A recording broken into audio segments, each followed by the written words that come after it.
ప్రభునందు అత్యంత ప్రియులైనటువంటి మా ప్రియులందరికీ ప్రభు నామన మీకు మా శుభాభివందనాలు తెలియజేస్తున్నాం. ఈ దినమున మన యొక్క బైబిల్ పఠనము కార్య ఆరంభము కంటే కార్య అంతము మేలని ప్రసంగి గ్రంథము 7వ అధ్యాయము 8వ వచనాన్ని ఆధారం చేసుకుని దానియేలు గ్రంథాన్ని మనం ముగించినాము. తిరిగి హోషేయ గ్రంథము 1వ అధ్యాయంలో నుంచి కొన్ని విషయాలను మనము తలచుదాం. హోషేయ యొక్క కాలంలో జరిగినటువంటి సందర్భాలు ఇక్కడ మనము చూస్తాం. మొదటి అధ్యాయము హోషేయ గ్రంథము 1వ అధ్యాయము 1వ వచనంలో ఉజ్జియా, యోతాము, ఆహాజు, హిజ్కియాను యూదా రాజుల దినముల్లోను యెహోవాషు కుమారుడైన యరొబాము అను ఇశ్రాయేలు దినములలో బెయేరి కుమారుడైన హోషేయకు ప్రత్యక్షమైన యెహోవాకు. గమనించండి, ఎవరి దినాలు ఈ దినాలు అనంటే యూదా రాజులలో ఉజ్జియా, యోతాము, ఆహాజు, హిజ్కియా అను యూదా రాజులు, ఈ నలుగురు రాజులు.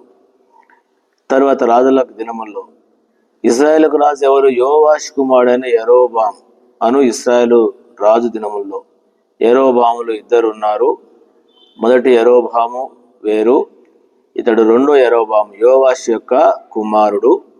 ఇతని పేరు కూడా యరొబాము అని రాయబడింది. కాబట్టి ఇటు యూదా రాజులు, ఇటు ఇశ్రాయేల్ రాజుల కాలంలో దేశము, ఇశ్రాయేల్ యొక్క ప్రజలు, యూదా ప్రజలు ఏ విధంగా ఉన్నారో ఈ దాసుని ద్వారా తెలియజేస్తున్నటువంటి సందర్భం మనకు కనబడుతుంది. ఎవరి ద్వారా అంటే హోషేయ గారి ద్వారా. కాబట్టి బైబిల్లో హోషేయ అనేటువంటి యొక్క పేరు చాలా మంచి పేరు. యెహోవా రక్షించును లేక రక్షణ అనేటువంటిది. ఈ హోషేయ అనేటువంటి యొక్క మాటకు వస్తే మనకు బైబిల్లో ఇంకొక హోషేయ కూడా కనబడతాడు. మీరు తర్వాత చదువుకోండి. సంఖ్యాకాండము లో మనకు ఒక హోషేయ ఉంటాడు. ఎవరు ఆ హోషేయ అనంటే యెహోషువకు కూడా మరొక పేరు ఏంటంటే హోషేయ. దయచేసి ఈ భాగాన్ని మీరు తర్వాత తలంచండి. యెహోషువకు కూడా హోషేయ అని దేవుని దాసుడు మోషేకు చెప్పినాడు. సరే, ఇప్పుడు మనం వారి గురించి కాదు కానీ ఈ తలంపును తలచుదాము. హోషేయకు ప్రత్యక్షమైన యెహోవాకు ఏమి చెప్పినాడు, ఏం చేస్తున్నాడు? 2వ వచనము, మొదట యెహోవా హోషేయ ద్వారా ఈ మాట సెలవిచ్చెను, జనులు యెహోవాను విసర్జించి బహుగా వ్యభిచరించి ఉన్నారు గనుక నీవు పోయి వ్యభిచారం చేయు స్త్రీని పెండ్లాడి వ్యభిచారం వలన పుట్టిన పిల్లలను తీసుకొనుము అని ఆయన హోషేయకు ఆజ్ఞ ఇచ్చెను. దయచేసి గమనించండి, దేవుడు హోషేయకు చెప్తున్నటువంటి మాట ఏందనంటే, జనులు యెహోవాను విసర్జించి, అంటే ఈ రాజుల కాలములో జనులు దేవుణ్ణి విసర్జించినారు. ఇది మొదటి విషయంగా మనం గమనించాలా. దేవుణ్ణి విసర్జించి ఏం చేసినారంట? జనులు యెహోవాను విసరించి బహుగా వ్యభిచరించి ఉన్నారు గనుక నీవు పోయి వ్యభిచారం చేయి స్త్రీని పెళ్ళాడు. గమనించండి, ఒక దైవజనుణ్ణి, ఒక ప్రవక్తను దేవుడు చెప్పేటువంటి యొక్క విషయము ఏమిటి? ఈ భాగాన్ని చూస్తే మొదటిదిగా మనం గమనించవలసిన విషయం ఏంటి? ఎందుకు దేవుడు హోషేయకు చెప్తున్నాడంటే, ఆ దినాలలో ఇశ్రాయేలు ప్రజలు ఆ విధంగా ఉన్నారు. దేవుణ్ణి విసర్జించినారు. దేవుని యొక్క మాటకు లోబడకుండా దేవునికి విరోధంగా జీవిస్తూ వచ్చినటువంటి సందర్భాలు మనకు కనబడతాయి. అందుకొరకనే నీవు వెళ్ళు చెప్పు అన్నాడు. మొదటిగా మనం గమనించవలసిన విషయం ఏంటంటే, ఇలాంటి యొక్క మాట వినడం అనేది గొప్ప విషయం. ఒక దైవజనుణ్ణి వెళ్ళి ఏం చేయమంటాడు? వ్యభిచరించి ఉన్నారు కనుక నీవు వ్యభిచారం చేయి స్త్రీని పెళ్ళాడమంట. ఎందుకు అనంటే, ఈ దాసుని యొక్క కుటుంబం, అంటే హోషేయ గారి యొక్క కుటుంబము, వారి యొక్క విషయం ఏం చూపిస్తుంది అనంటే, ఇశ్రాయేలీలలో జరిగేటువంటి యొక్క వ్యభిచార జీవితాన్ని, లేక యొక్క వాళ్ళు చేసేటువంటి యొక్క అపవిత్రమైనటువంటి జీవితము ఎవరికి సూచనగా ఉంటుందంటే హోషేయ యొక్క కుటుంబము గురించినటువంటి సందర్భము. కాబట్టి ఇది కొంత మనం ఆలోచించవలసిన యొక్క విషయమే. ఎందుకంటే వాళ్ళకు ఒక మాదిరికరంగా పెడుతున్నాడు. బైబిల్లో కొన్ని మాదిరికరంగా సూచనగా దేవుని దాసులు ఉన్నట్లు మనకు తెలుసు. ఎందుకంటే వాళ్ళే దేవుని ప్రజలకు సూచనగా ఉన్నారు. సూచనలు కానీ యెషయా గ్రంథంలో కూడా అంటాడు. యెషయా గురించి 8వ అధ్యాయాలు అంటాడు. 8వ అధ్యాయంలో ఇదిగో నా దేవుడు నాకు ఇచ్చిన పిల్లలు వారు ఇశ్రాయేలులో సూచనగా ఉన్నారని చెప్పేసి. ఇప్పుడు యెషయా కుటుంబం ఏమవుతుందంటే ఇశ్రాయేలీయులు యూదా జనులు చేసేటువంటి యొక్క అపవిత్రమైనటువంటి యొక్క కార్యాలను చూపిస్తా ఉంది. అంటే ఏం చేశారంట, నిజమైనటువంటి దేవుణ్ణి విడిచిపెట్టి దేవుని యొక్క విషయాన్ని ఎరగకుండా తలంచకుండా దేవుని గురించి మర్చిపోయి వాళ్ళు ఏం చేస్తున్నారంటే ఇతర దేవతలను అనుసరిస్తున్నారు. బైబిల్ ప్రకారంగా ఇది మనం వేరుగా తలంచడం కాదు, కానీ వ్యభిచారము అనేటువంటి యొక్క విషయం మనకు కనబడతా ఉంది. అంటే ఇశ్రాయేల్ ప్రజలు ఏమైపోయినారు, వ్యభిచారిస్తున్నారు.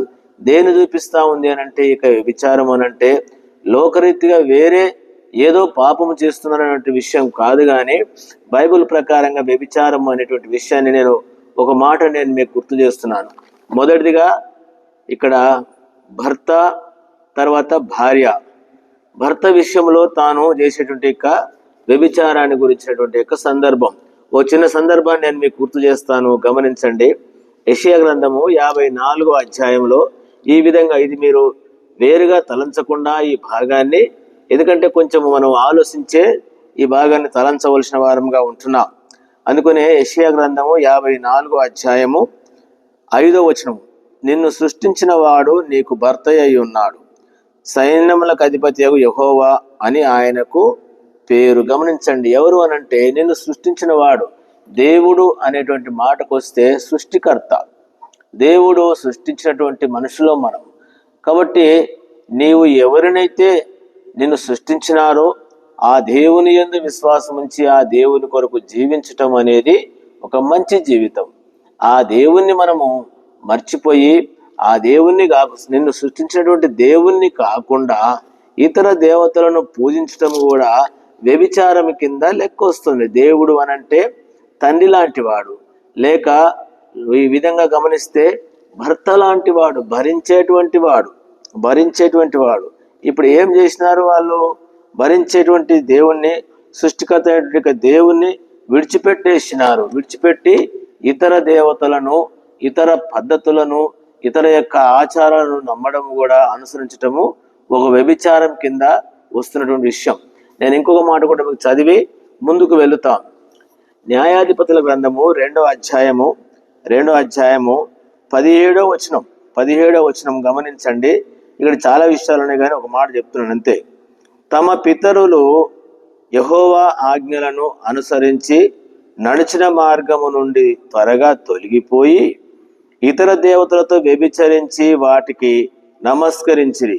తమ పితరులు ఆ ఆజ్ఞను అనుసరించినట్లు వారు నడవకపోయిరి. గమనించండి, వారి పితరులు నడిచినట్లుగా వారు నడవలేదు, ఇతర దేవతలను అనుసరించి పూజించినారంట. ఇతర దేవతలను, దీన్ని ఏమంటున్నారంటే బైబిల్ ప్రకారంగా వ్యభిచారము అంటున్నాడు. అందుకనే ఇలాంటి స్థితిలో ఉన్నారు. దేవుడి దినాల్లో కూడా దేవుని బిడ్డలారా గమనించండి, ఎట్లా ఉన్నాము అనంటే ఈ దినాలలో ఏదైతే మన పితరులు, మన పూర్వీకులు, దేవుని దాసుడు, దైవజనుడు భక్సింగ్ గారి యొక్క కాలంలో దేవుడు ఏర్పరచుకుంటే దైవజనులు కావచ్చు, భక్తులు కావచ్చు, పెద్దలు కావచ్చు, పరిచారకులు కావచ్చు, ఆ దైవజనుని యొక్క క్రమములో దేవుని వాక్యానుసారంగా సంఘ క్రమము ప్రకారంగా వారు జీవిస్తూ వచ్చినారు. నేటి దినాలలో ఉన్నటువంటి మనము ఎంతవరకు అనుసరిస్తున్నాం కాబట్టి గమనించవలసిన విషయం ఏంటంటే, బాధకరమైన విషయాలు ఏంటంటే వారి పితరులు అనుసరించినటువంటి విధానములో వాళ్ళు చేయలేకపోయినటువంటి విషయం. ఈరోజు మనము కూడా సంఘాలలో కూడా ఏ విధంగా ఉన్నామనంటే, ఏదైతే మనము నేర్చుకున్నామో, ఏదైతే మనము విన్నామో దేవుని దాసుని ద్వారా ఈ దినాల్లో మనం అట్లా చేస్తున్నామా? మళ్ళా నేను ఆ వచనం చదువుతున్నాను, వినండి. 2వ అధ్యాయము 17వ వచనంలో దయచేసి గమనించి జాగ్రత్తగా గమనించండి.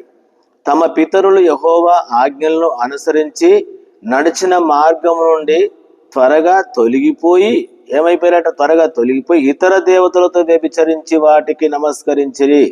తమ పితరులు ఆ ఆజ్ఞను అనుసరించినట్లు వారు ఏం చేయలేదు, అనుసరించి. ఈ దినాలలో ఏదైతే నేర్చుకున్నామో, ఏ క్రమాన్ని అయితే నేర్చుకున్నామో, పేరు చెప్తే భక్సింగ్ గారి కాలంలో ఇతర పద్ధతులు కానీ, అన్ని ఆచారాలు కానీ, అన్య మూఢనమ్మకాలు కానీ చేసుకుంటూ వచ్చినారా? చేసిన ఈ రోజుల్లో లోకములో అన్యులు అనుసరించేటువంటి యొక్క భయంకరమైనటువంటి యొక్క విధానంగా జీవిస్తున్నటువంటి సందర్భాలు సంఘాల్లో చూస్తూ ఉన్నాం. రకరకాల అలవాట్లు, రకరకాల పద్ధతులు. అందుకనే ఈ భాగాన్ని అనుసరించి ఇది ఆలోచించవలసిన విషయం.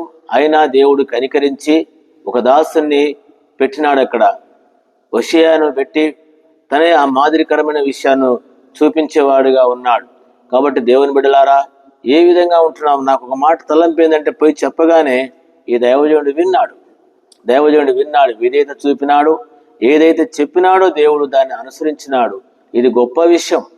ఇది భాగం తర్వాత మనం తలుస్తాము. ఇది గొప్ప, ఎందుకంటే చెప్పగానే లోబడేటువంటి విషయం. దేవుని దాసులారా లేక దేవుని పరిచయం చేసేటువంటి వాళ్ళారా, దేవుడు ఏమి చెప్తున్నాడో దాన్ని మనం వింటున్నామా, లోబడుతున్నామా, లేక మన ఇష్టానుసారంగా జీవిస్తూ ఉన్నామా? కాబట్టి తాను చెప్పినటువంటి విషయాలలో గొప్ప సత్యాలు ఉన్నాయి. ఈ దినాలలో ఉన్నాం మనము. కాబట్టి మనము కూడా ఇది గమనించి మనము ఏ విధంగా అనుసరిస్తున్నాం దేవుణ్ణి, మన పితరులు అనుసరించే ఆ క్రమాన్ని మనం పాటిస్తూ ఉన్నామా, లేక ఏదో పేరు చెప్పుకొని ఇశ్రాయేలు యూదులు వారు అనుసరించినట్టు నడిస్తే రేపు గొప్ప శిక్ష రాబోతుంది, గొప్ప శిక్ష తీర్పు రాబోతుందని ఇక్కడే రాయబడి ఉన్నది. 4వ వచనం అంటాడు. ఏమంటాడంటే, యెహోవా ఇలా సెలవిచ్చిందని ఇశ్రాయేలుని పేరు పెట్టుమంట. మధ్యలో చదువుతున్నాను. ఇక కొంతకాలముకు నేను వారిని ఏం చేస్తాను? శిక్షిస్తాను అంటున్నాడు. ఇట్లా చేసే వాళ్ళకి శిక్ష వస్తాడు కొంతకాలానికి. కాబట్టి ఆ కాలం రాకముందే సత్యాన్ని ఎరిగి ఏ విధంగా మనం జీవించాలనో ఈ మాటలను మనం అనుసరిస్తే, దేవుని యందు విశ్వాసం ఉంచితే రాబోయే శిక్ష నుంచి తప్పించబడి ఆత్మీయంగా మేలుకరంగా జీవించగలం. లేకపోయినట్లయితే అదే విధంగా వెళితే రేపు శిక్షకు తీర్పుకు పాలవుతాం.